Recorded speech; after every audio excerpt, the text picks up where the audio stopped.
Écoutons Édouard Lorenz nous préciser sa conception du chaos en 3 points. Si un seul battement des ailes d'un papillon peut engendrer un ouragan, il en est de même pour les battements qui précèdent et qui suivent du même papillon. Tout comme des battements d'ailes, des millions d'autres papillons. Sans parler des activités des innombrables créatures plus puissantes, en particulier de l'espèce humaine. Ce premier point, nous l'avons déjà vu, est bien compris dans le grand public. Si un battement d'aile d'un papillon peut engendrer un ouragan, il peut tout aussi bien l'empêcher. Eh oui, mais c'est le troisième point qui est le plus important, celui qui donne du travail aux scientifiques. Plus généralement, je propose qu'au fil des ans, les petites modifications n'augmentent ni ne diminuent la fréquence des événements climatiques comme les ouragans. La seule chose qu'elles peuvent faire, c'est de modifier l'ordre dans lequel ces événements se produisent. Revenons au modèle de Lorenz. Rappelez-vous que chaque point de l'espace représente un état de l'atmosphère. Dans certaines zones, il fait beau et dans d'autres, c'est l'ouragan. Supposons que la zone qui correspond à un ouragan soit cette petite boule.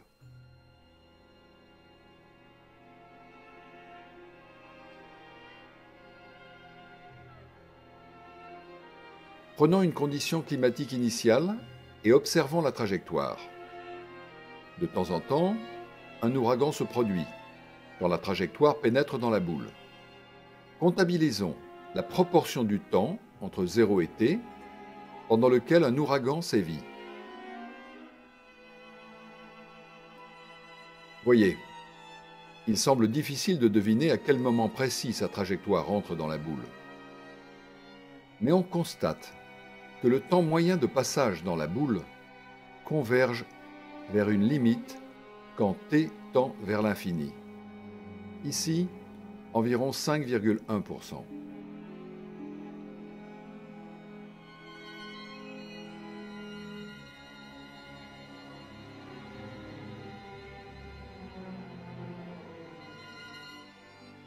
Maintenant, prenons une autre condition initiale et faisons le même calcul.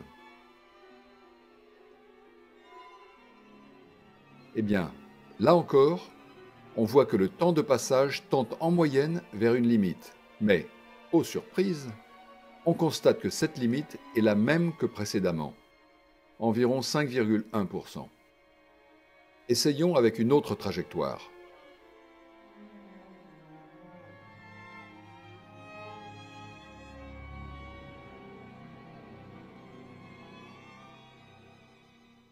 Ça marche. On obtient la même limite. Et pourtant, les trajectoires sont très différentes. Elles sont sensibles aux conditions initiales, aux ailes de papillon. Prenons une autre boule, rose peut-être, et une troisième, verte. Peut-être les périodes de canicule ou de neige. Lorsqu'une trajectoire se développe, elle traverse les boules dans un certain ordre. Pour voir ce qui se passe, considérons 3 trajectoires partant de 3 conditions initiales différentes.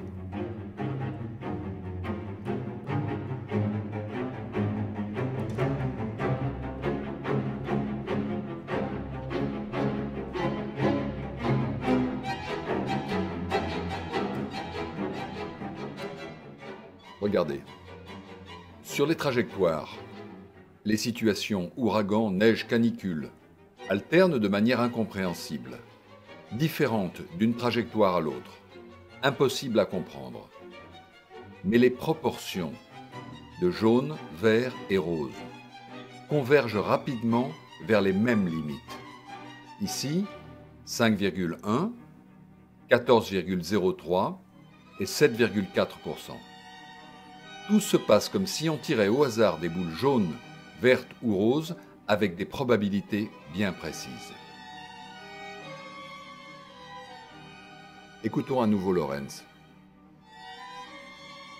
Les petites modifications n'augmentent ni ne diminuent la fréquence des événements climatiques comme les ouragans.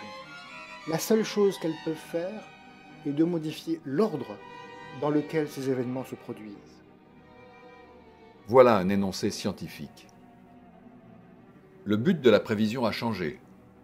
Il s'agit maintenant d'essayer de prévoir des moyennes, des statistiques, des probabilités. L'idée est que ces statistiques sont peut-être insensibles aux conditions initiales. Les papillons brésiliens n'y peuvent rien.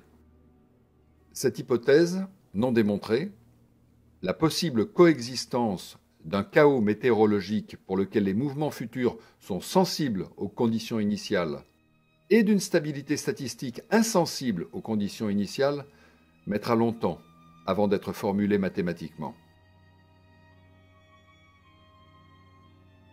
Lorentz était probablement un peu gêné par le côté théorique et pour le moins simpliste de son atmosphère de dimension 3. Avec l'aide de deux physiciens, Howard et Marcus, il a mis au point un vrai système physique, même s'il est encore un peu simpliste et bien loin du vrai phénomène météorologique. Voici un moulin. Il est constitué d'une roue autour de laquelle sont suspendus des seaux d'eau. Les seaux sont percés au fond et l'eau s'écoule d'autant plus vite que le niveau est élevé.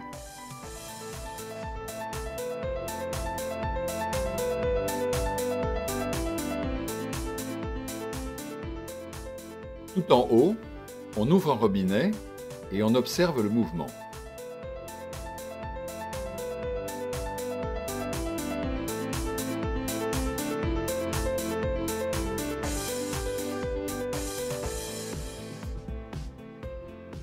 Le moulin tourne, tantôt à droite, tantôt à gauche. Et nous semblons totalement incapables de prévoir dans quel sens il tournera dans quelques secondes. Le mouvement semble totalement erratique, imprévisible, chaotique.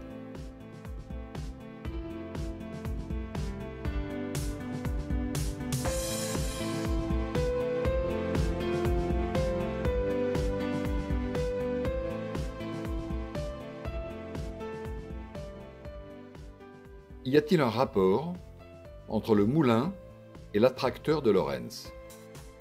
Choisissons trois nombres pour décrire le moulin. Par exemple, la vitesse angulaire et les deux coordonnées de son centre de gravité. L'évolution de ces nombres dessine une courbe jaune dans l'espace.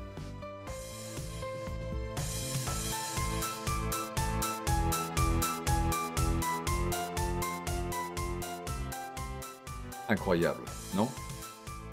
Notre moulin évolue comme un papillon.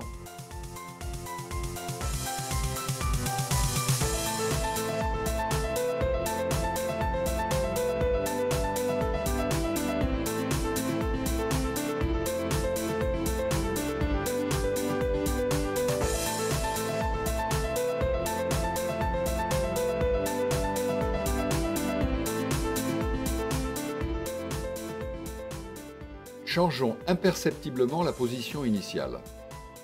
Au départ, tous les seaux sont vides et la roue de gauche est tournée de 2 degrés, alors que la roue de droite n'est tournée que de 1,9996 degrés. Il faudrait un fameux microscope pour noter la différence.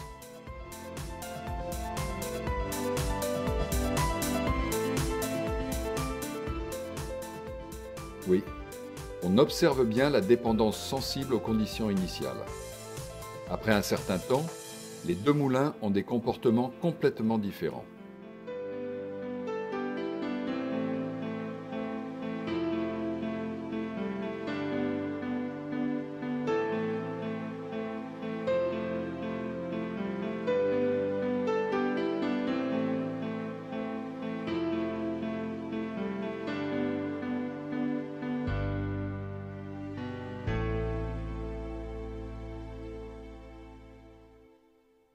Voyons si le moulin vérifie l'affirmation statistique de Lorentz.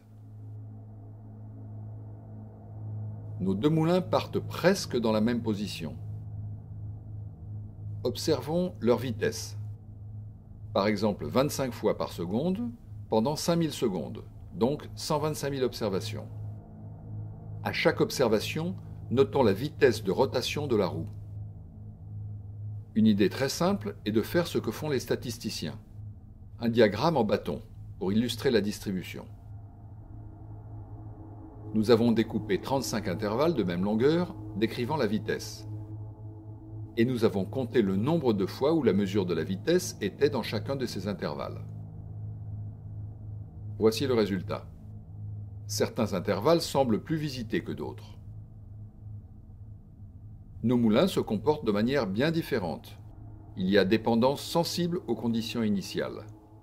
Mais l'observation est que les deux suites de données, bien que différentes, sont statistiquement identiques.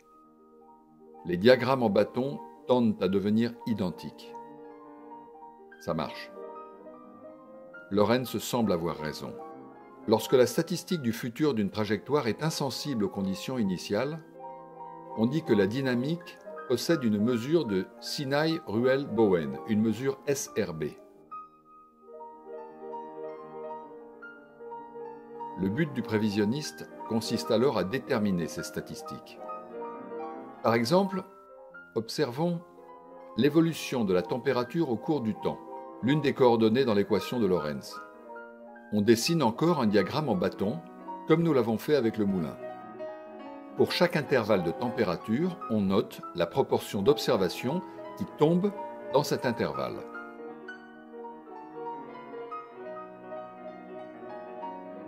Si on considère 4 trajectoires, assez différentes les unes des autres, les diagrammes ont tendance à devenir identiques après une longue période. L'attracteur de Lorentz possède une mesure SRB. Tout se passe comme si la température évoluait au hasard, mais avec des probabilités bien précises. Mais il reste beaucoup à faire sur le plan mathématique et physique. Ces probabilités, ces distributions, il faut bien les trouver si l'on veut dire quelque chose d'utile.